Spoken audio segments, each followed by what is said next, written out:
Ja, Titus 2, kom ons lees, dit is hierdie keer die hele hoofstuk.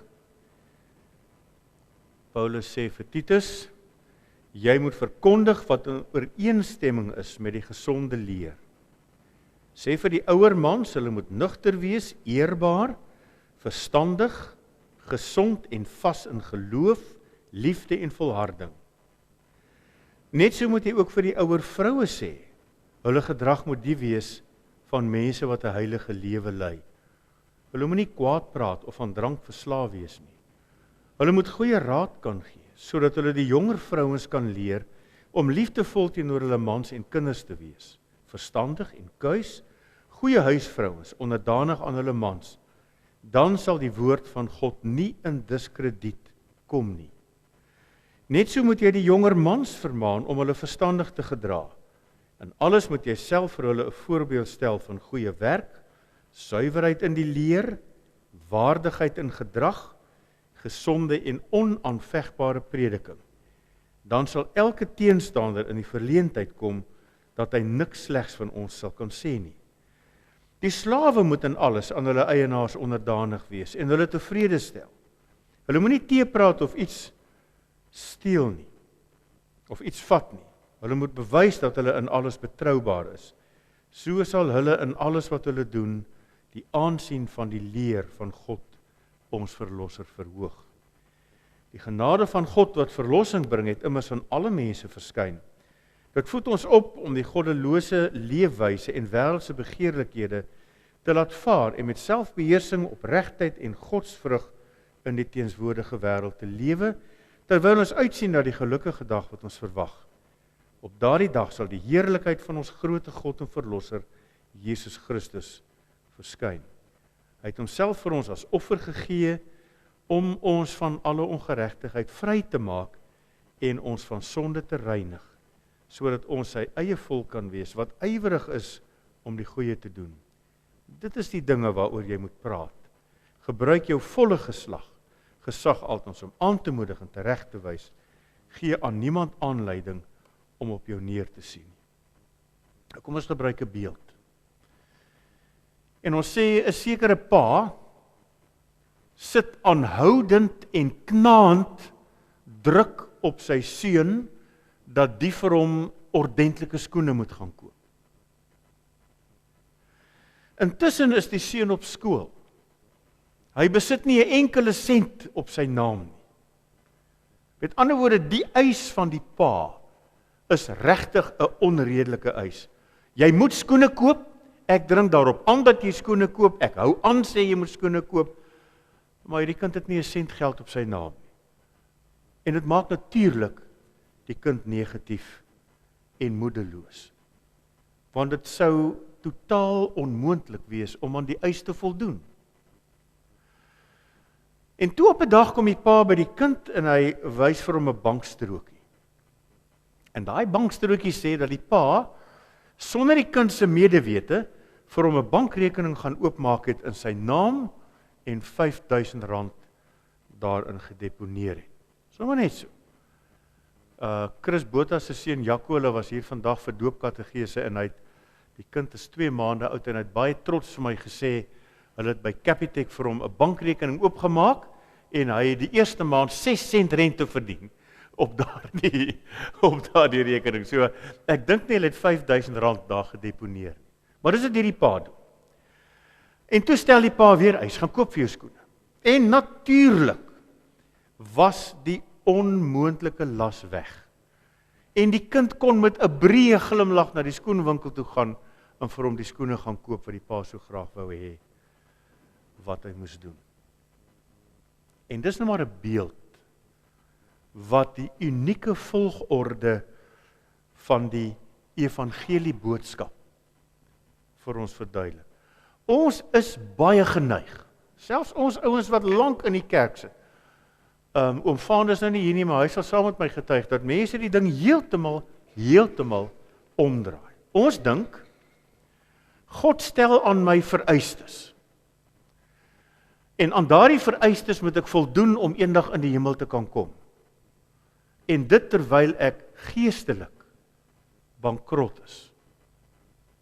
En dan moet ek my bes doen om daaraan te voldoen, en hopelik sal hy een of ander tyd met my ou pogingkie tevrede wees. Martin Luther was so onder die indruk hiervan. En hy wou so graag, hy het so ernstige begeerte gehad om by God uit te kom, dat hy letterlik gesê het, wel, hy sal dan op sy knieë, al daai trappe, ek kon nie onthou hoeveel nie, na die Sint Petrus kathedraal toe opkruip, en op elkeen 'n gebed doen, om so te probeer om God se glimlag te kry.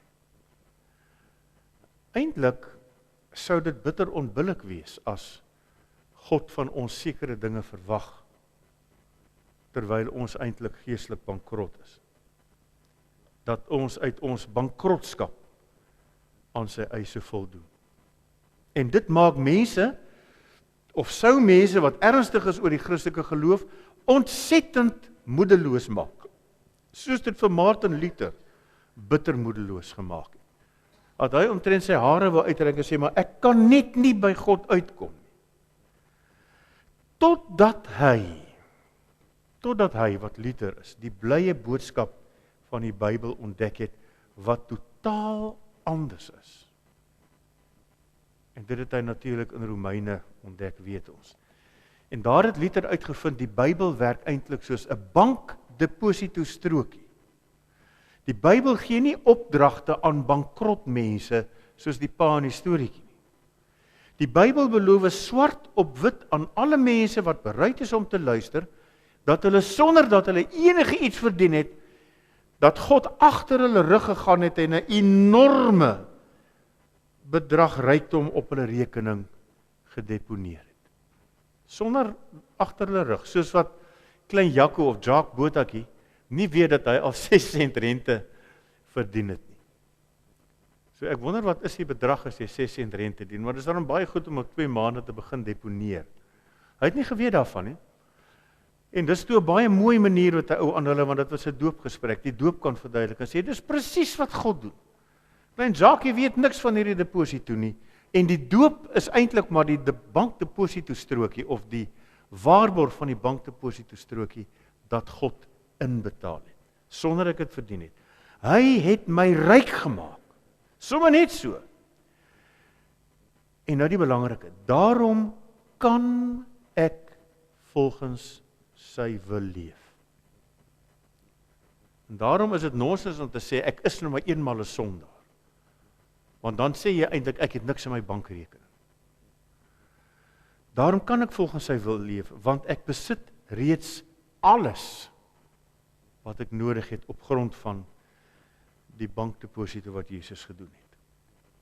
En dis op grond van daardie deposito van God, dat 'n mens na hom toe draai. En die omgedraaide mens, die bekeerde mens, die weet, ek is nie deur my geloof in Christus vrygemaak het nie, of vrygemaak nie, want dan sou ek wees soos die kind wat nie die geld het nie en die skoene moes gaan koop. Ek is deur Christus vrygemaak, en dis wat ek glo. Vers 14 sê baie duidelik, dit is Christus se daad van die gee van homself, wat ons verlos het en bevry het en gereinig het. En dit is so afgehandel as wat jy kan kry.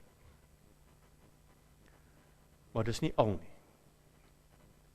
Net soos wat Jesus eenmaal verskyn het, gaan hy weer verskyn in heerlikheid, sodat almal op aarde hom sal sien.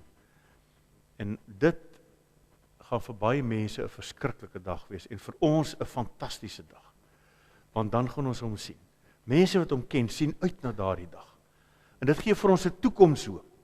En daardie toekomstige dag trek ons eintlik aan soos 'n magneet, en dit veroorsaak dat 'n ou die hier en nou lewe beter kan hanteer, minder oor nietighede ontsteld raak, en my minder bekommer oor allerlei dinge, want ek weet ek is eintlik op pad ergens heen. En wanneer ek dink aan hoe Jesus alreeds verskyn het en my uit genade verlos het, en hoe hy weer gaan verskyn, dan is ek in staat om hier en nou te lewe soos 'n nuwe mens, want die Here het my klaar skatryk gemaak. Dit wat hy van my vra, het hy reeds in my bankrekening gedeponeer. Ek hoef nie meer uit 'n bankrotrekening bloed uit 'n klip te tap en skuldig te voel van môre tot die aand nie. En dis die ding met al die ander godsdienste. Ek moet eendag Mekka toe gaan. Ek moet 7 keer 'n dag buig en bid. Ek moet almoses gee. Want ek moet van my kant af probeer om bo by God uit te kom. Anders as die Christelike geloof wat sê, God het na ons toe gekom. Die vrye genade van God veroorsaak juis dat ek kom nie om elke hoek en draai wil bedroef nie. As my pa vir my 'n reuse bedrag in my bankrekening gedeponeer het, dan wil ek mos nie lewe sodat ek hom hartseer maak op die ou einde nie. Dit maak dat ek hom juis wil lief hê en gehoorsaam en juis wil moeite doen om eerbaar te lewe soos hy vir my vra. En dit staan in Titus 2 hier van vers 11 tot 14 af. En dit is presies die leerstellinge waaroor Titus en opdrag van die apostel nie mag ophou praat nie. En wat hy moet bly verkondig, vers 1. En vriende, nou is die interessante ding op die moderne oor, en dis eintlik die verkeerde woord, ou moet eintlik sê op die postmoderne oor. Want ons is dalk al by postmodernisme verby, klink dit vreemd. Die moderne mens hou nie van doktrine nie. Hou nie van dogma nie. Dit het vir 'n moderne oor 'n negatiewe klank. Want dit sê dat daar 'n reg en 'n verkeerd is. En die groot filosofie van die tyd waarin ons lewe, en dit sien ons selfs hoe dit deursyfer vrinne in besluite wat kerke neem, ons eie kerk ook, dat jy nou nie te sterk moet standpunt inneem nie, want die moderne mens sê, wat vir my reg is vir my reg, en wat vir jou reg is vir jou reg. En op grond van menseregte kan ek eintlik nie mooi vir jou sê, maar dit is reg en dit is verkeerd nie. Want as ek vir jou sê, dis verkeerd, dan tas ek jou menseregte aan. Dat ons jare gelede met 'n ou te doen gehad wat in Holland hawesending gedoen het, en in Holland waar ons geloof vandaan kom, waar ons kerk vandaan kom, waar ons Bybel waarmee ons hier aangekom het, van Riebeek aangekom het, mag hulle nie op die skepe gaan en sendingwerk doen. Want dit tas die matrose se menseregte aan. Jy mag dit nie doen. En dit in die verligte Holland van alle plekke. Wat men nou nogal gesê het, dit is nou die bakermat van teologie. Want die moderne mens wil nie dogma hê, leerstelling hê. Sê dit is reg en dit is verkeerd nie. Die woord preek het ook nogal 'n negatiewe konnotasie. En dit vind ons in 'n kind wat vir jou sê, moet net nie vir my preek nie. Nee? Ek sien hier is mense wat dit dalk al gehoor het. Moenie vir my preek nie. Bedoelende, moenie uit die hoogte vir my kom vertel wat reg is, asof jy beter weet as ek wat reg is. En ongelukkig weet ouers omtrent altyd wat beter is, as die kinders, want die kinders is nog jonk en onnoosel. Moenie vir my preek nie. Die woord dogma of doktrine of leerstelling klink arrogant. En dit is asof daar nie 'n ding soos die absolute waarheid kan bestaan nie. Dit is nou baie diep in die filosofie van die tyd waarin ons lewe. Absolute waarheid bestaan nie. Daarom moet ons maar min of meer alles toelaat, want wat vir my waar is vir my waar, en wat vir jou waar is vir jou waar. Deesdae se mense wil nie daarvan hoor nie. Die ding wat mense deesdae sê is, los nou maar 'n bietjie die dogma, los maar 'n bietjie die leerstelling, want dit verdeel die Christendom. Bewys ons liewer julle liefde en julle praktiese Christelike lewe. Ons wil nie oor goed dink nie, ons wil oor goed voel. Ons wil liewer voel en beleef. Ons wil naby die Here voel. En ons soek alles wat kan maak dat ek naby die Here voel. So gee ons 'n band en gee ons praise and worship en gee ons genesings, want dit laat my goed voel, moet net nie lank preek nie. Hou dit maar so by 5 minute. As ek nou weer gesê het, PW het vir my 'n radikale, dramatiese groot oorlosie daar opgesit, wat maak dat ek baie mooi kyk, ek hoef nou nie meer so te kyk nie. Gee ons 5 minute. Hou die onderrig uit die Bybelse leer so kort as moontlik.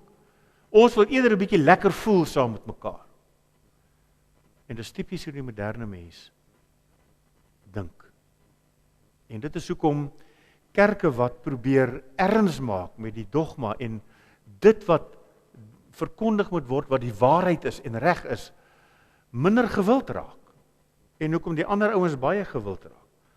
Maar nou is dit ongelukkig wat Paulus ondubbelsinnig vir Titus hier sê. Jy moet die leer dag en nag sonder ophou verkondig. Jy moet jou nie met die ander goed besig hou nie. Jy moet die leer verkondig. Totaal in stryd met die manier waarop die Heilige Gees vir Paulus onfeilbaar aan Titus laat skryf. Hierdie nuwe neiging. Verkondig die gesonde leer, moenie ophou om daaroor te praat nie. Die lewensnoodsaaklike fondamente van die Here se gemeente word eenvoudig gelê deur die onderrig in en verstaan van die waarheid. Die interessante ding is dat baie kerke baie groot waardering het vir die NG Kerk se Sondagskoolstelsel, omdat hulle sê dat ons kinders regtig baie leer. Maar vriende, as 'n ou met dopperkinders praat, dan kom jy agter dat ons Sondagskoolstelsel ook al baie ver te kort skiet, want ek kamp nou omtrent elke jaar hier in Julie maand, julle weet dit, met 'n klomp matriek voortrekkerkinders. En jy kan maar enige ding ingooi. Aborsie of die doodmaak van robbe of korrupsie of wat ook al. En die dopperkinders is die kinders wat jy sommer uit die Bybel en uit die geloofsbelijdenisse klink klaar en helder die antwoord gee. Oom, dit kan nie, want die Bybel sê so en so en so en die Heidelbergse Katekismus sê so. So dit kan nie. Die Bybel gee die opdrag, ons moet die skepping oppas, so ons kan nie maar net duisende robbe gaan doodmaak. Klink klaar gee hulle vir die antwoord. Deur die gesonde leer. Sien, veranderde lewens begin by veranderde denke. En dit is die gesonde leer wat lewens verander. Want ontdek jy wat 'n deposito in jou rekening gemaak is, en jy omhels dit deur dit te glo, dan begin jy onmiddellik daaruit leef. En jy doen iets met dit wat inbetaal is. Met ander woorde, jy gaan kry vir jou die nuwe skoene. Want jy het nou, jy kan dit nou kry. Die apostel is helder en duidelik daaroor watter praktiese effek die Here se verlossing in hierdie nuwe gemeentetjies kan ontketen wat op Krete ontstaan het. En hy sê dit sal elke ouderdomsgroep en beide geslagte raak. En die buitestanders wat nou nog nie die lig van die evangelie gehoor het nie, sal sien dat die mense in die gemeente anders is. En dat dit by hulle anders gaan. En sodoende sê hy sal die evangelieboodskap nie in diskrediet kom, soos wat hierdie ouens met die doom en die motorvloeistof en al daai goed op die stadium doen nie. En die belangrike ding is, en dit sluit nou aan by gisteraand se praatjie oor die leierskap, is dat Titus self 'n voorbeeld vir mense moet wees. Want die Here weet dat ons as moderne, of ons as mense, baie van nature rolmodelle navolg. Ons benodig rolmodelle om ons rigting te gee en te inspireer. En ek wonder of dit nie 'n groot ding is waaraan ons op die stadium mank gaan nie. Wat dink net vir 'n oomblik, die oupas en die oumas wat hier baie van sit, of die paas wat hier sit, as jy nou vir jou kind in moderne Suid-Afrika 'n rolmodel moet gee en sê, dit kan jy navolg, wie se naam gaan jy noem? En in my dae kon mens baie name noem. Maar wie se naam gaan jy noem?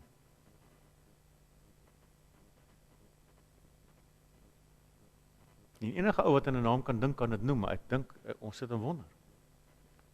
Wie noem jy? En ek dink dis 'n hengse probleem.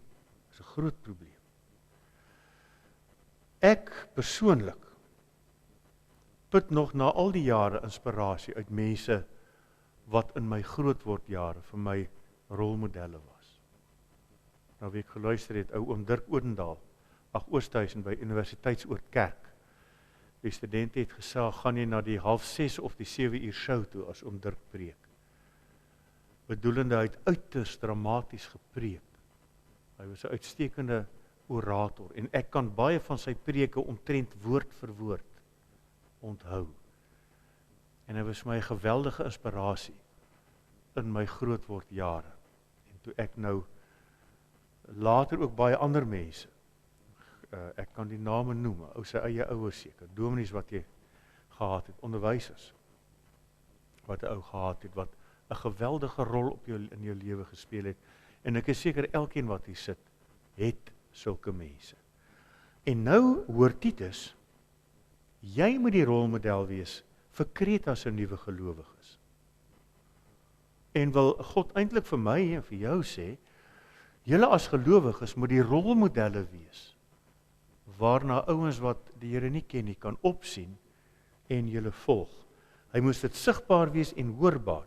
Sy leer en prediking moet suiwer en onaanvegbaar wees.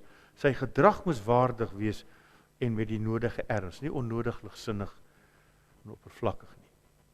En nou sê hy hier, Titus, jy moet 'n rolmodel wees vir die ouer mans en die ouer dames en die jonger mans. En met opset lyk dit of die apostel vir Titus weghou van die jong dames. Hy wil blykbaar dat die senior dames die junior dames onderrig. En al hierdie groepe moes op grond van die feit dat hulle ryk gemaak is deur die Here se redding 'n alternatiewe lewenswyse daarstel. En dit kom in die orde hier in verse 10, 2 tot 10 van Titus 2. Sê vir die ouer mans, hulle moet nugter wees, eerbaar, verstandig, gesond en vas in die geloof, liefde en volharding. En vriende, ou mense kan daarom eintlik baie keer verskriklik wees. As ek net bietjie dink hoe hardkoppig my eie ouers kon wees, toe ons sê, pa, jy kan nie meer vir ouma versorg nie, julle moet ouer te huis toe. Om my dooie liggaam sal jy dit doen, en ek kan nie dink dat my kinders dit aan my sal doen. Ouer mans kan regtig 'n bietjie moeilik wees. Hulle dink dit al die wysheid in pag. Ouer vrouens, net so moet jy ook vir die ouer vroue sê, hulle gedrag moet die wees van mense wat 'n heilige lewe lei. Hulle moenie kwaad praat of aan drank verslaaf wees nie. Nou skryf van die kommentare dat die Kretensers, ons het nou gister gesien, hulle was maar 'n bietjie vraatserig en wynsuiperig. En die kommentator sê dat waarskynlik het die ouer vroue wat nou 'n bietjie ryker was, heeldag gesit en drink en kinderpraatjies maak. Nou sê Titus, Paulus, nee, hulle moet goeie raad kan gee, sodat hulle die jonger vrouens kan leer om liefdevol teenoor hulle mans en kinders te wees. Verstandig en kuis, goeie huisvrouens onderdanig aan hulle mans. Rede, dan sal die woord van God nie in diskrediet kom. Net so moet jy die jonger mans vermaan om hulle verstandig te gedra. In alles moet jy self vir hulle 'n voorbeeld stel van goeie werk, suiwerheid in leer, waardigheid in gedrag, gesonde en onaanvegbare prediking. Dan sal elke teenstander van die evangelie in die verleentheid kom dat hy niks slegs van ons sal kan sê nie.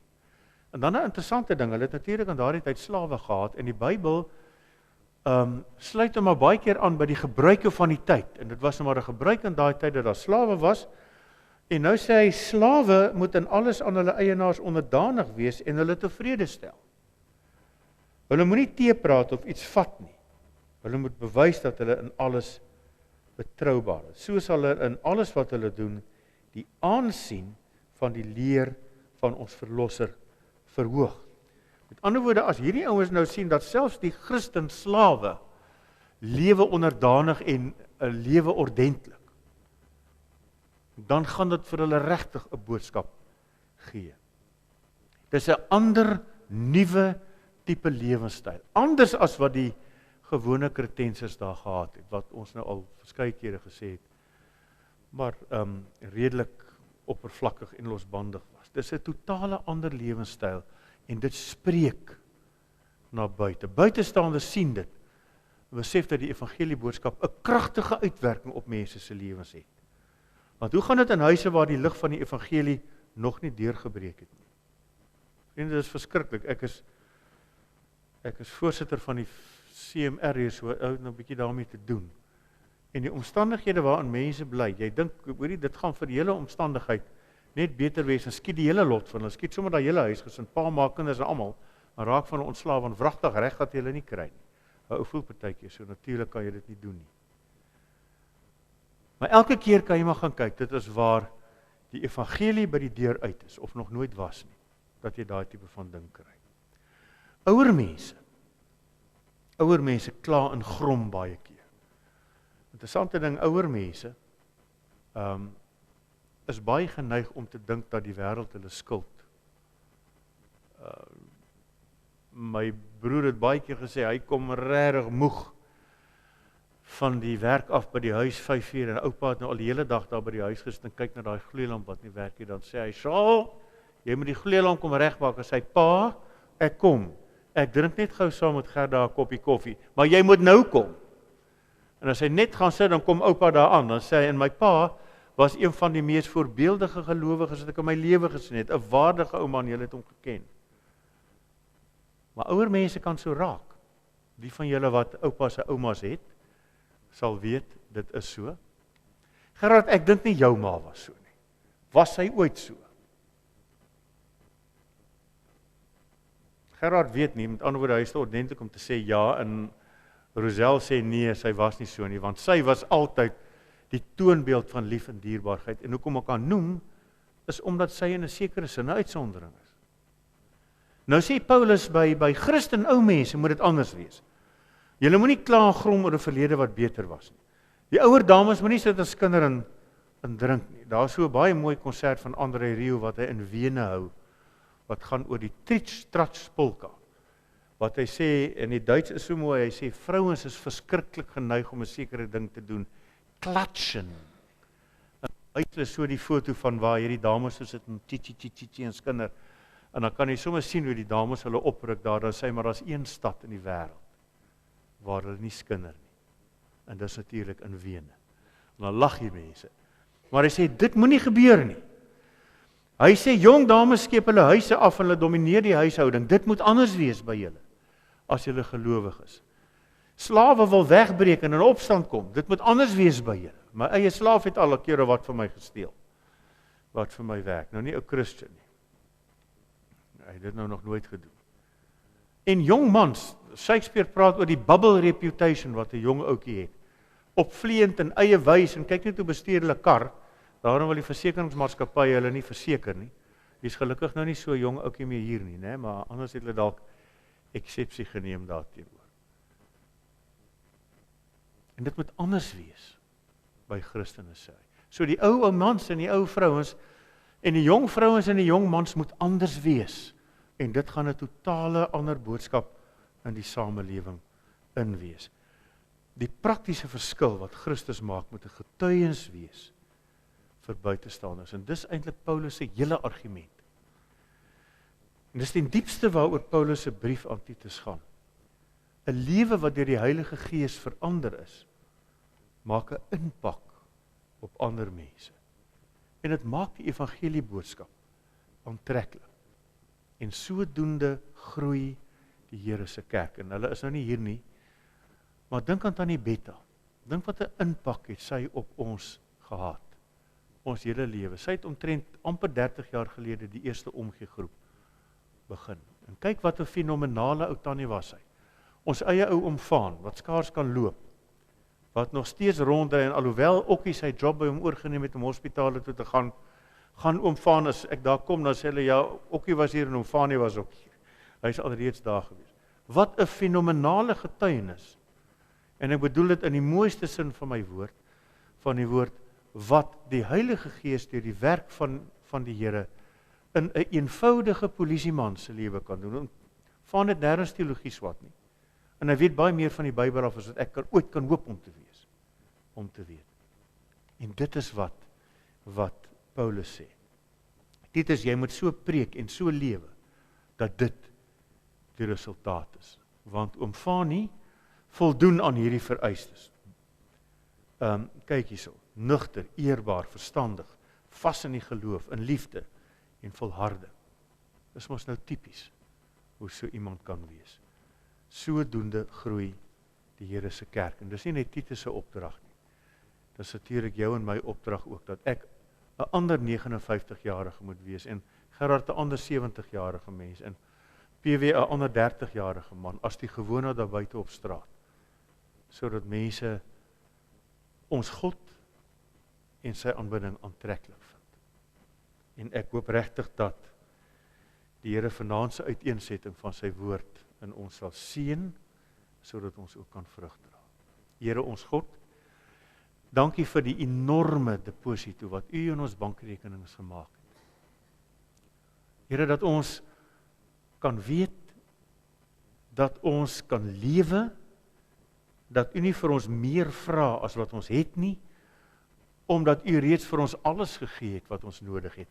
Here, maak net, help ons deur U Gees dat ons daaraan sal vashou en dat ons ook sal lewe sodat ons 'n aantreklike prentjie na buite vir mense wys. Dat hulle aangetrek sal word deur ons manier van lewe, omdat die evangelie ons denke en ons doen verander het. Ons bid dit in Jesus se naam. Amen. En die grootste teken van die veranderde lewe of die vrug, want dit sê Paulus so mooi in